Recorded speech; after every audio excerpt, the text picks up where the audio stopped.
Hi folks, how's it going? We're going to be looking at a UPS today.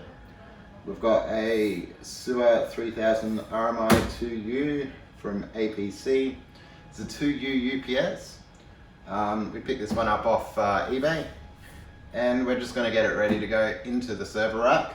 So we're just going to swap in a blank plate here so we don't get dust in. And this unit happens to be missing its battery tray, so we've got a spare unit here that we're going to swap the battery tray in. Now these units, they're 3000 VA, and we've got 8 C13 outputs that we can use, a single 16 amp C19, and our input is actually a 16 amp C20. So these won't run off your standard power plugs at home. They will have the longer earth pin on them for 15 amp sockets. So when I ordered it, we actually got a standard connector here. So we've got the C20 output with a 10 amp plug on it, which is a bit interesting. So we'll actually be getting that rewired when we install this. So that we don't draw too much current over a 10 amp circuit. And so let's see how we go.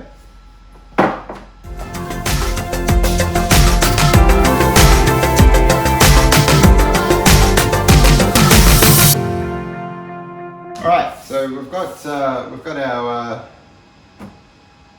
mismodeled UPS here. This one was a 2200 VA unit actually, not 2000.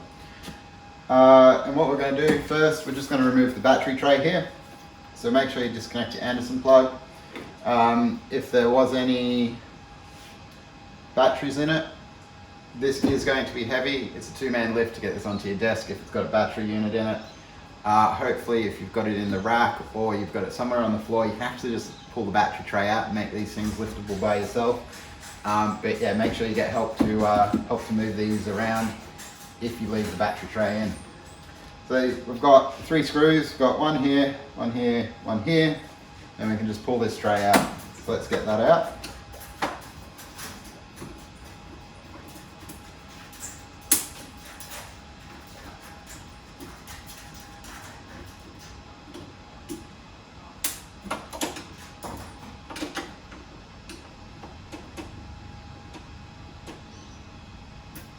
Once we pull those screws out, keep the cable out of the way, give it a good pull, there's your battery tray.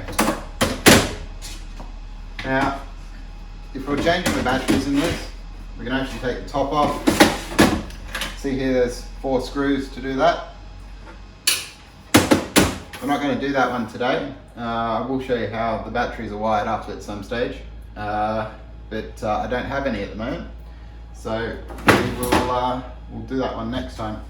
The other thing we're going to want to do with this unit is flip it round, get our blanking plate off.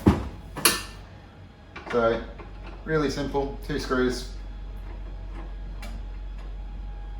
I dare say the other one that they got shipped, someone was using a network management module in there, and they didn't want to leave it in when they retired the unit. These things are kind of expensive. So we've got our blanking plate there.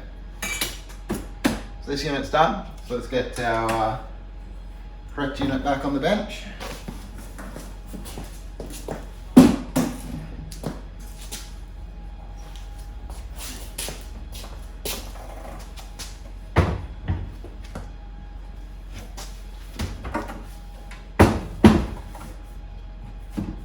Go. All right.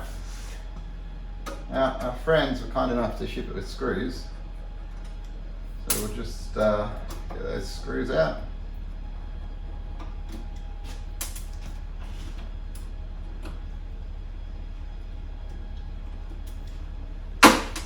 All right. Really simple. Grab our battery tray. Make sure we keep our cables out of the way. Slide them in until it clips in. then hope it aligns. These things are a little, structural rigidity is a little flimsy at times without their tray in properly. So if you have trouble, just make sure you sit it on your desk.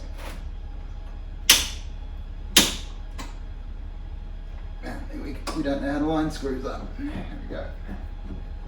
Start there.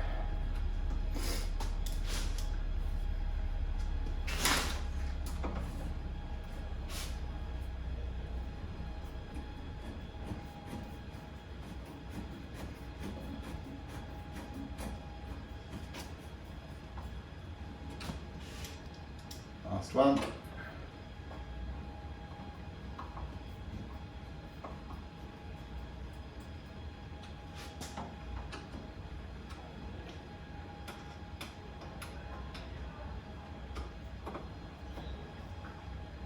There we go.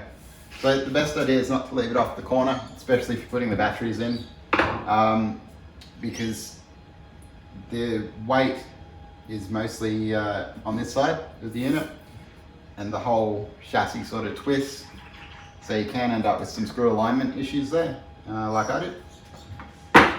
But once it's all together, it's not too bad. So we'll flip it around and get our blanking plate installed again.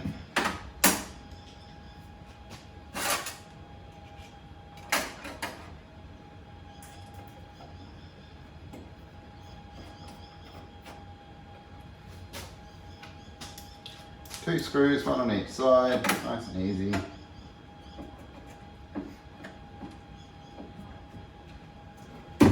So what I'll be doing, I'll actually be ordering the USB cable that you can use here, so we can test these. And I'll show you guys how they work. So this one's basically ready to go in the rack. Notice I've got some ears on the back here. This is so it slots into the APC rails. I don't have any at the moment, so we might use some older UPS rails that we can sit it on. That'll at least take the weight.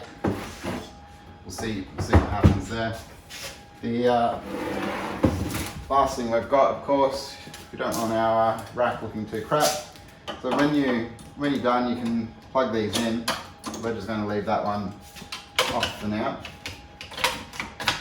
We simply clip on our front, and it'll look nice and neat in our rack and not too ghetto. So that's about all for this video. I will follow this up with more UPS videos as I go through setting this up, show you guys how I end up setting it up and connecting it all in. I will be using it for emergency shutdowns for servers because I don't want to lose my data. Or end up with corrupt data for that matter.